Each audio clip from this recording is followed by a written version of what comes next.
ರಾಜೇಶ್ವರಿ, ತಾರಕ್ ಅವ್ರನ್ನ ಕರ್ಕೊಂಡೋಗಿ ಏನ್ ತಪ್ಪು ಮಾಡ್ದ ಅಂತ ನೀನ್ ಇಷ್ಟೊಂದು ಕೋಪ ಮಾಡ್ಕೊಂಡಿದ್ಯಾ? ತಪ್ಪಿದೆ ಚಂದ್ರು. ನಮ್ ಕಾರಲ್ಲಿ ಕೆಲಸದವನ್ನ ಕರ್ಕೊಂಡೋಗೋ ಅವಶ್ಯಕತೆ ಏನಿತ್ತು? ನೋಡು, ಒಬ್ರು ಕಷ್ಟದಲ್ಲಿದ್ದಾಗ ಅವ್ರಿಗೆ ಸಹಾಯ ಮಾಡೋದ್ರ ಬಗ್ಗೆ ಯೋಚನೆ ಮಾಡ್ಬೇಕೇ ಹೊರತು ಅಲ್ಲೂ ಅಂತಸ್ತಿನ ಬಗ್ಗೆ ಯೋಚನೆ ಮಾಡಕ್ ಹೋಗ್ಬಾರ್ದು. ನಾನ್ ಯೋಚನೆ ಮಾಡ್ತೀನಿ ಚಂದ್ರು. ಅವನ್ಗೇನ್ ಮಹಾ ಏಟಾಗಿತ್ತಂತ ನಮ್ ಕಾರಲ್ಲಿ ಕರ್ಕೊಂಡೋಗೋ ಅವಶ್ಯಕತೆ ಇತ್ತು? ಇವನ್ ಕರ್ದ ಅವಳು ಹೋಗ್ಬಿಟ್ಲು. ಅವಳು ಕಾಮನ್ ಸೆನ್ಸ್ ಬೇಡವಾ?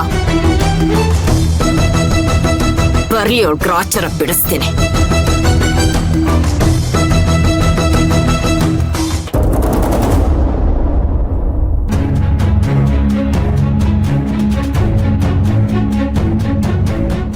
ಬಾ ಚಂದ್ರು.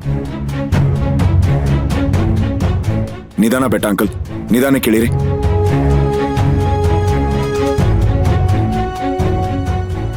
ಹುಷಾರ ಕರ್ಕೊಂಡೋಗಿ.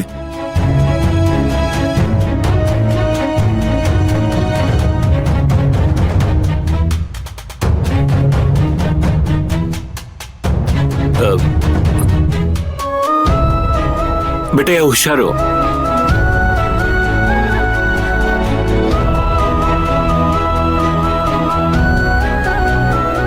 ಡಾಕ್ಟರ್ ಏನ್ ಹೇಳಿದ್ರಮ್ಮ? ಅದು ಯಜಮಾನ್ರೆ, ಕಾಲು ಉಳುಕಿದೆ ಅಂತ ಬ್ಯಾಂಡೇಜ್ ಹಾಕಿದ್ದಾರೆ. 1-2 ದಿನ ರೆಸ್ಟ್ ಮಾಡೋದಕ್ಕೆ ಹೇಳಿದ್ದಾರೆ ಡಾಕ್ಟರು. ಕೇಳಿಸ್ಕೊಂಡ ಬೆಟ್ಟೆಯ? 2 ದಿನ ಆರಾಮಾಗಿರ್ಬೇಕು, ಏನು ಕೆಲಸ ಮಾಡಬಾರ್ದು. ಹೌದೌದು.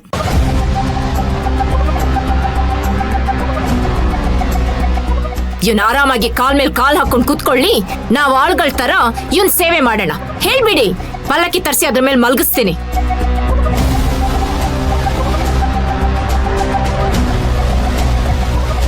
ಇಲ್ಲ ಅಮ್ಮರೇ, ಹಂಗೇನು ಇಲ್ಲ, ನಾನು ಕೆಲಸ ಮಾಡ್ತೀನಿ. ಈ ನಾಟಕ ಎಲ್ಲ ಬೇಡ. ನಿಮ್ಮಂತವ್ರನ್ನ ಮನೆ ಒಳಗಡೆ ಬಿಟ್ಕೊಂಡಿದ್ದೀನಲ್ಲ, ಅದು ನನ್ ತಪ್ಪು. ರಾಜೇಶ್ವರಿ, ಇಷ್ಟು ಸಣ್ಣ ವಿಷಯಕ್ಕೆಲ್ಲ ಯಾಕೆ ಇಷ್ಟೊಂದು ಕೋಪ ಮಾಡ್ಕೋತಿದ್ಯಾ? ಹೌದು ರೀ, ಇವತ್ತಿದ್ ಸಣ್ಣ ವಿಷಯ ಅಂತ ಬಿಟ್ರೆ ನಾಳೆ ನಮ್ ತಲೆ ಹೋಗೋ ಹಂತಕ್ಕೆ ತಂದಿಡ್ತಾರೆ. ಅದ್ರಲ್ಲಿ ಇವಳಿದ್ದಾಳಲ್ಲ, ಇವಳು ನಮ್ಮ ಮನೆ ಹಾಳು ಮಾಡೋದಕ್ಕೆಂತಾನೆ ಬಂದಿದ್ದಾಳೆ.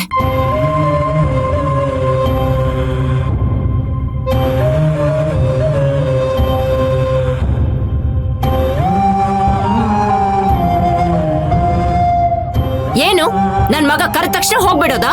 ಬರೋದಿಲ್ಲ ಅಂತ ಹೇಳೋದಕ್ಕೆ ನಿನ್ ಬಾಯಿನ್ ಬಿದ್ದೋಗಿತ್ತ?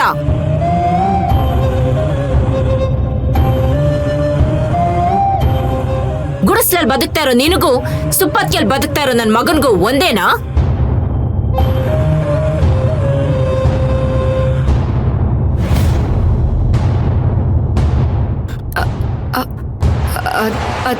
ಅದ್ ಹಾಗಲ್ಲ ಅಮ್ಮ ಅವ್ರೆ. ಮಾತಾಡ್ಬೇಡ. ನಿನ್ನ ಬಣ್ಣದ ಮಾತುಗಳನ್ನಾಡಿ ಇನ್ನೂ ನನ್ನ ತಲೆ ಕೆಡಿಸ್ಬೇಡ. ಮನೆ ಕಾಯೋರು ಮನೆ ಹೊರಗಡೆ ಇದ್ರೇನೆ ಚಂದ, ಸಿಂಹಾಸನದ ಮೇಲಲ್ಲ.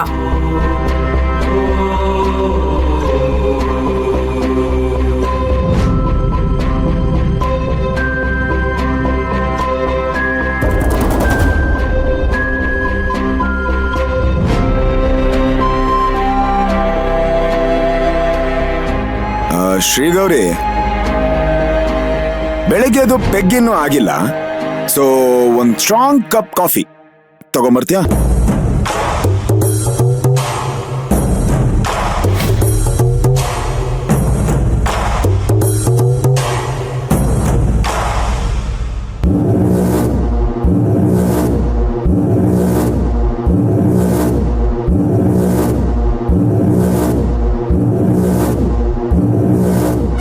ಕುಮಾರಿ, ಕಾಫಿ ಅಂದ್ರೆ ಸ್ವಲ್ಪ ಹಾಲು, ಸಕ್ಕರೆ, ಡಿಕಾಷನ್ ಅಷ್ಟೇ. ಹೋಗು.